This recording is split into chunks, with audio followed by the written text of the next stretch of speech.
শুভ নববর্ষ। আজ এক মহা আনন্দের দিন। রাক্ষসী হাসিনা আর ফ্যাসিস্ট আওয়ামী লীগবিহীন নববর্ষ।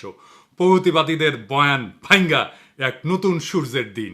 এই দিনকে ছিনে আনার জন্য আমাদের আগুনের মতো হাজার হাজার পোলামাইয়া তাদের জীবন দিয়া শহীদ হয়েছে। তাদের আমাদের জাতির তরফ থেকে সালাম। আমাদের আকাশের তারাদের এই শহীদদের দিয়া নামকরণ করব। এক একটা তারার এক এক নাম দেব। এই শুভ দিনে কাউরে বাম্বু দেওয়া ঠিক না, আর গান্ডুদেরকে বাম্বু দেওয়া কোনো মজা নাই, তাও বাম্বু দিতেই হয়। তো এই শুভ দিনে এনা বাম্বু দিয়ে শুরু করি। আসেন আল্লাহর নামে বাম্বু চলমান হোক। আজারি হুজুর মার্চ ফর গাজায় চোখে একটা সানগ্লাস পরিছে, ভালোই লাগিচ্ছে মাশাল্লাহ। কচু খেতি ওটা আবিষ্কার করেছে, এটা রেবন কোম্পানির, ওই কোম্পানি ইসরায়েলে বিনিয়োগ করেছে। তাই মেলা গ্রুপ নাকি রেবনকে বয়কটের ঘোষণা দিছে। ওই রেবনের সানগ্লাস আজারি হুজুর পিন্দিছে, মেলা খারাপ কাজ করছে আজারি হুজুর। তাই তো কইছে কচু খেতি, তাই না? তাই না? তাই কইছে না? হ্যাঁ, কচু খেতির আসলে সমস্যা কই? তার কোন কোন জায়গায় ব্যথা? হ্যাঁ, তার ব্যথা তো আজাহারি স্মার্ট তরুণ, দেখতে ভালো মাশাল্লাহ, ভালো বাংলা ইংরেজি কইতে পারে। তাই টাটায় বাঙ্গুয়ালিদের তারা দেশ ছাড়া করেছিল, এখন লাগিছে পিছে। কিছুদিন পরপরই পিছে লাগে। ওই যে দুদুও লাগিছিল পিছে, দিছি একটা শান্টিং থেমে গেছে। কিন্তু যে কথাটা কইছে সেটা কি যৌক্তিক কথা? কচু খেতি আমার আগ্রহের বিষয় না, কিন্তু এই ধরনের বিষয়গুলো কিভাবে ডিল করতে হবে সেটা আমাদের বুঝতে হবে। এনে মেলা বিতর্কের বিষয় আছে, এটা একটু খোলাসা করে না বললে আমাদের জন্য বোঝা খুবই মুশকিল। আর এইসব আলোচনা যারা তুলে তারা আসলে কার স্বার্থ রক্ষা করে, আর তাদের এই কুটনামিটা কেন করে সেটা বোঝাটা জরুরি। আসেন আল্লাহর নামে শুরু করি। পণ্য বয়কট বা বিডিএস কি এবং কেন? আপনারা জানেন যে আমি বাংলাদেশে হাসিনা পতনের আগে একটা বেশ সফল বয়কট আন্দোলনে আপনাদের সাথে নিয়ে শুরু করেছিলাম। তাই এই বয়কট আন্দোলন কিভাবে গড়ে তুলতে হয়, কেন গড়ে তুলি, সেটা নিয়ে ব্যাপক পড়াশোনা করতে হয়েছিল। কোন কোন পণ্য বয়কট করবো সেটাও ঠিক করা হয়েছে, অঙ্ক কইসা কিন্তু আন্দারে কুন্দারে না। আসেন দেখি বয়কট কি, কেন, কিভাবে এটা কাজ করে। বয়কটের উদ্দেশ্য তিনটা। একটা, বিশ্বব্যাপী একটা রাজনৈতিক বার্তা দেওয়া। দুই, ছোট একটা জায়গায় তীব্র আঘাত করা, যেন ব্যথা টের পায়। তিন নাম্বার হইতেছে আপনার সমমনাদের ঐক্যবদ্ধ করা। ইন্ডিয়ান পণ্য বয়কটে আমরা ইন্ডিয়ান সব পণ্য কিন্তু বয়কট করি নাই, খুবই সিলেক্টিভ পণ্য বয়কট করেছিলাম, মনে আছে না? প্রথমে করেছিলাম ফাস্ট মুভিং কনজিউমার গুডস, সাবান, শ্যাম্পু, ভোজ্য তেল, টুথপেস্ট, নারকেল তেল ইত্যাদি, যেগুলো ডিপার্টমেন্টাল স্টোরে রেখে থাকে, এমনকি মুদির দোকানেও থাকে, ক্রেতা দেখে কিনতে পারে। এর কারণ ছিল সব মানুষ কেনে, ধনী গরিব সবাই এইরকম পণ্য আমাদেরকে টার্গেট করতে হবে, যেন সবাই এটাতে পার্টিসিপেট করতে পারে। আমাদের প্রত্যেক দিন লাগে এমন পণ্য, এইগুলোই ফাস্ট মুভিং কনজিউমার গুডস। আমরা কেন এটা টার্গেট করেছিলাম বুঝেনি, মাথায় রেখেন, কামে দিবে এই সমস্ত কচু খেতে এদের ফাইট দিতে। ফাস্ট মুভিং কনজিউমার গুডস ইন্ডিয়ার ইকোনমির সবচেয়ে গুরুত্বপূর্ণ খাত। এই খাতে ভারতের তৃতীয় চাকরির খাত, প্রায় 30 লাখ লোক কাজ করে এফএমসিজি সেক্টরে। ভারতের জিডিপিতে এই খাতের কন্ট্রিবিউশন হচ্ছে 15 থেকে 16% ছিল যেই সময় আমরা শুরু করেছিলাম। এই খাতের গ্রোথ 10 থেকে 12%। প্রথম অর্থনীতির খাত হচ্ছে সার্ভিস সেক্টরের গ্রোথ হচ্ছে 7 থেকে 8%, এটা ভারতের জিডিপির সমান। দ্বিতীয় অর্থনীতির খাত হচ্ছে ম্যানুফ্যাকচারিং, তার গ্রোথ 4 থেকে 5%, যা জিডিপির গ্রোথের চাইতে কম।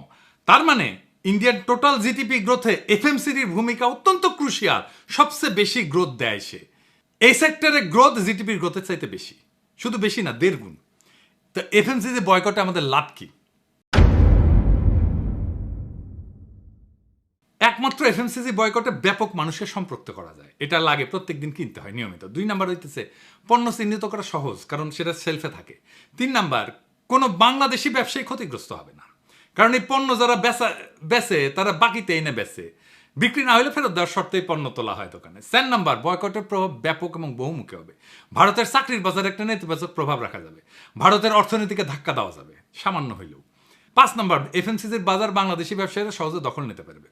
হয়েছিলও কিন্তু, দেখছিলেন না আমাদের দেশি পণ্যের বেচা বিক্রি বেড়ে গেছিল, দেশীয় শিল্প কর্মসংস্থান উৎসাহিত হবে। 6 নাম্বার, বয়কটের ফল দৃশ্যমান করা যাবে, যেমন শেলফে অবিকৃত পণ্য, দোকান থেকে পণ্য ফেরত দেওয়া, পণ্য বেচার মরিয়া চেষ্টা, অফার, ডিসকাউন্ট, এগুলো দৃশ্যমান হবে।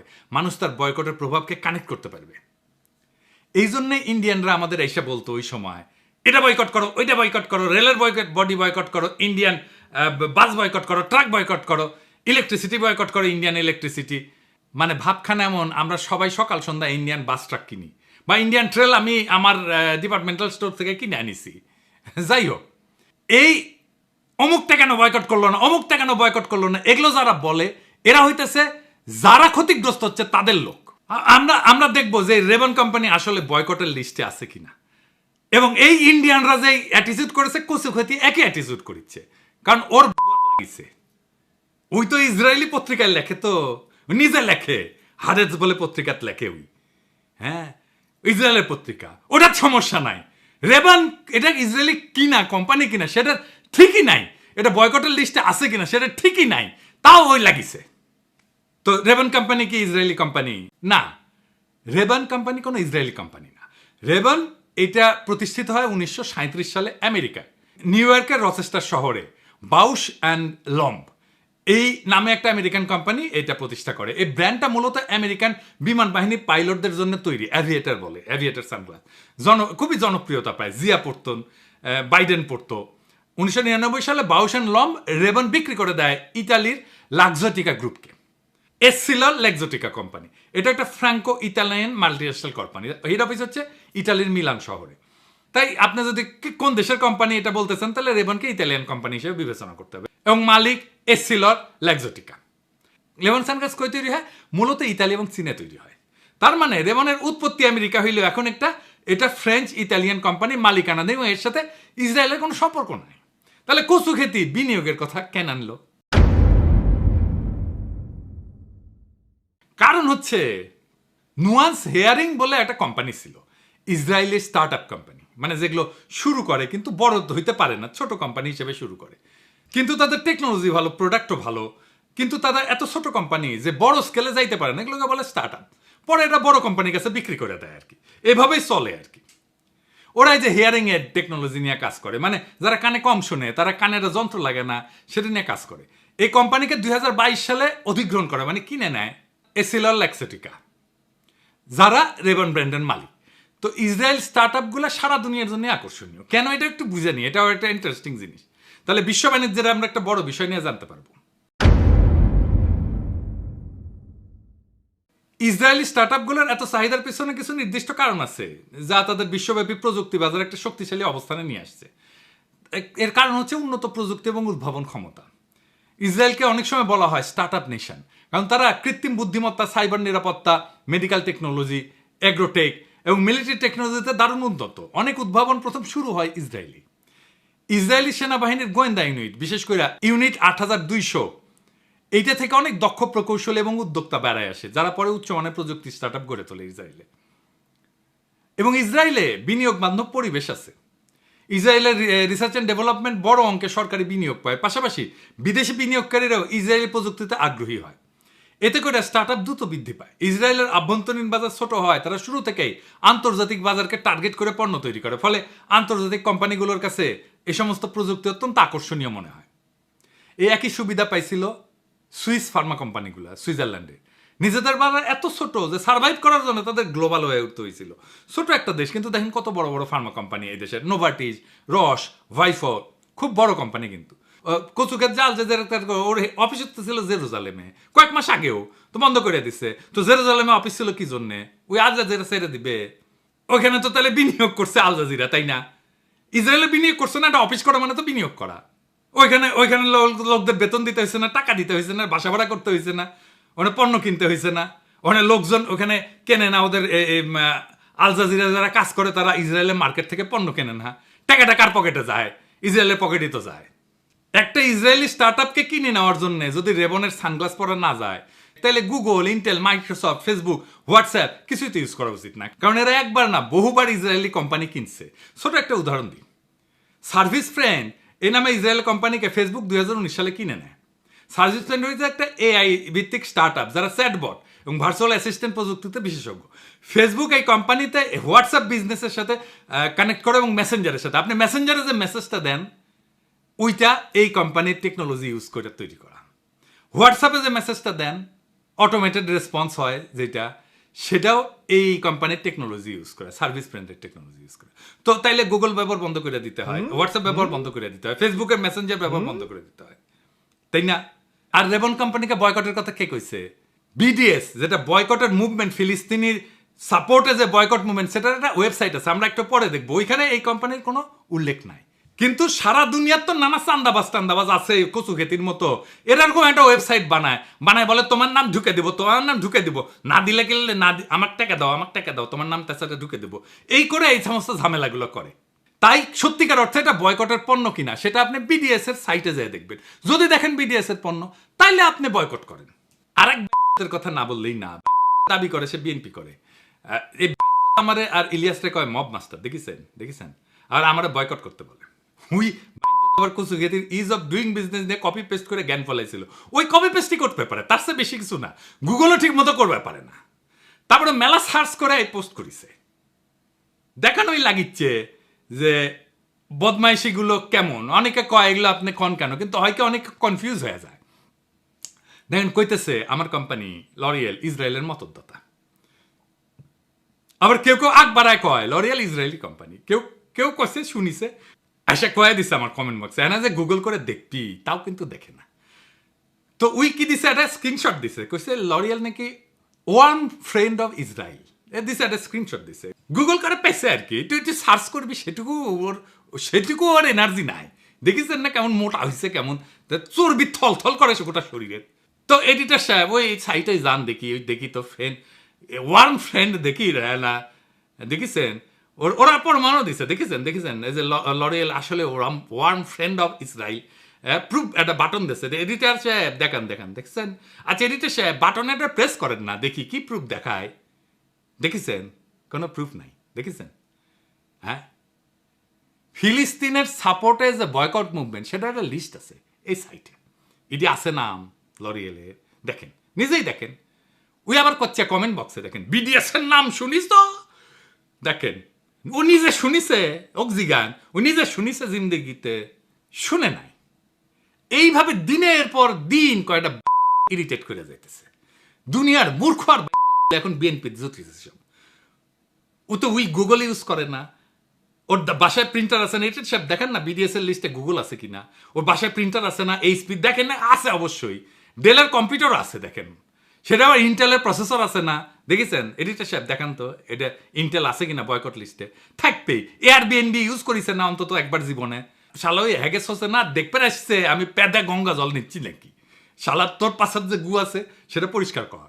আমি পেদা গঙ্গা জল নিছি কিনা সেটা দেখা লাগবি না, কারণ পেদা গঙ্গা জল নেওয়া লাগে না, হ্যাগেস শোষা লাগে, তুই সেটা করছিস। আচ্ছা ধরা যাক যে আমি এমন একটা কোম্পানিতে কাজ করি যা বয়কটের অধীনে ওই লিস্টে আছে, তাহলে কি করব? যখন ভারতীয় পণ্য বয়কট চলতেছে তখন আমরা এসে একজন কইল যে দাদা আমি প্যারাসুট কোম্পানিতে কাজ করি, আমি কি করব? আমি কইলাম মন দিয়ে কাজ করবেন, বেতন নেবেন, আর ওই বেতন দিয়ে জুই নারিকেল তেল কিনবেন। আমরা পণ্য বয়কট করেছি, প্যারাসুটের চাকরি তো বয়কট করি নাই, তাই না? এখন আপনারাই বলেন, দেখলেন তো গুগল তো এই বয়কটের কোম্পানিতে আছে, ইন্টেল আছে, আমাজন আছে, এইচপি আছে, কে নাই? কোন বড় কোম্পানি নাই? তো আমরা গুগলে যারা বাংলাদেশে কাজ করে তাদের গুগলের চাকরি ছেড়ে দিতে বলবো, নাকি বলে দেওয়া উচিত আমরা গুগল ব্যবহার বন্ধ করে দিব, জিমেল ব্যবহার বন্ধ করে দিব, নাকি করা উচিত গুগল ড্রাইভ ব্যবহার বন্ধ করে দিব, গুগলের সব সার্ভিস বন্ধ করে দিব? তাইলে তো যুক্তি অনুযায়ী যেহেতু গুগল ওই লিস্টে আছে, তাইলে তো গুগলে যারা চাকরি করে, আমাজনে যারা চাকরি করে, এইচপিতে যারা চাকরি করে, ইন্টেলে যারা চাকরি করে, তাদের আগে চাকরি ছাড়তে বলা উচিত হিসাব মতো, ঠিক কিনা? আমার কোম্পানির নাম তো এই লিস্টে নাই। যেহেতু বিএনপির সমালোচনা করি তাই আমার যেভাবে পারে ক্ষতি করা লাগবে। আওয়ামী লীগরাও এত খাইস্টা ছিল না, মানে এই যে নিঝুম মজুমদার, অমি পিয়াল, এরা far better as human being. দেখেন ওরা অনেক ফাজলামি করেছে, কিন্তু পলিটিক্যাল সেই ফাজলামি, কিন্তু কখনো আমাকে পেটে লাথি মারা যায় কিভাবে সে ধান্দা করে নাই। আরে ভাই আমি তো ইয়াবা বেশি না, চান্দাবাজিও করি না, একটা ডিসেন্ট পেশায় আছি। আমার লরিয়ালের চাকরি না থাকলে এই এসে কইতো যে আমি কিছু করতে পারি না, ইউটিউব বানায় পেট চালায়, সেটাও অসম্মানের কাজ না। ইউটিউব বানায় পেট চালানো অসম্মানের কাজ না, কিন্তু বিরোধীদের জায়গা তো ধরতে হবে পলিটিক্যাল, এসব নিয়ে না। তা আরামদাদা তুই যে এনওয়াইপিডিতে কাজ করিস, লিঙ্কডিনে ট্যাঙায় রাখছু, খুব গর্ব নিয়া ট্রাফিক কন্ট্রোলে কাজ করিস। এনওয়াইপিডি তো ইসরায়েলে ট্রেনিং নিতে যায়, এনওয়াইপিডির সাথে তো ইসরায়েলের কন্ট্রাক্ট আছে, ট্রেনিং এর কন্ট্রাক্ট আছে, কোঅপারেশনের কন্ট্রাক্ট আছে। এমএনএসটিও বলছে যে বারবার এনআইপিডি ট্রেনিং করতে যায়, লজ্জা লাগে না ওই কোম্পানিতে ওই প্রতিষ্ঠানে কাজ করতে? 2 দশক ধরে ইসরায়েলের সাথে পুলিশ কোঅপারেশন করছে আমেরিকার এনআইপিডি। তো তুই সার আগে এটা একদম বয়কট ঢুকে দেবো বাচ্চা। আজকে যে এই নতুন লড়াই শুরু হয়েছে না, এটা ফেসবুক পোস্টের লাইক কমেন্টের খেলা না, এটা একটা তপ্ত যুদ্ধক্ষেত্র হয়ে উঠছে, যেখানে সত্যের পাশে দাঁড়ানো মানে নিজের পিঠে আগুন নিয়ে নামা। আজ যখন কচু খেতির আর প্রগতিশীল এই বিএনপিরা গল্লিক মুখে নিয়া মুখোশ পইরা বিভ্রান্তি ছড়ায়, তখন আমাদের হাতে চাই তথ্যের তলোয়ার, যুক্তির কামান। বয়কট যদি অস্ত্র হয়, তবে সেটা চালাইতে হবে মগজ ঠান্ডা রেখে, হৃদয় গরম কইরা। এই নববর্ষে আমরা শুধু আনন্দ করতেছি না, আমরা পুরনো দাসত্বের শৃঙ্খল ভাঙতেছি। এই সূর্য, এই আলো, এই শহীদের রক্তে কেনা।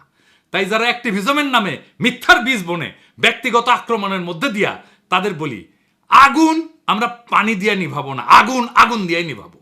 এই যুগে সত্য বলা জিহাদের চেয়ে কম না। আর সত্যকে ধোকা দিয়ে ঢেকে রাখা যত কচু খেতি আছে, তাদের মুখোশ খুলে ফেলাই আমাদের দায়িত্ব। বয়কট মানে আবেগে ভেসে যাওয়া না, বয়কট হইতেছে হিসেবে কষা ঘায়েল করার অস্ত্র। আজ যারা তথ্যের বদলে ট্রল ছুড়ে মারে, একবার আজাহারিকে একবার পিনাকিরে, তারা ফিলিস্তিনের শত্রু, তারা ইসরায়েলের বন্ধু। মনে রাখবেন, বিপ্লব আবেগ দিয়ে যেতে যায় না, যেতে ডেটা, কৌশল আর দৃঢ়চেতা মানুষ দিয়া। আগুন যখন জ্বালাইছি, পুরাই ফেলবো মিথ্যার প্রাসাদ, সে কচু খেতেই হোক আর প্রগতিশীল বিএনপিরই হোক। ইনকিলাব জিন্দাবাদ।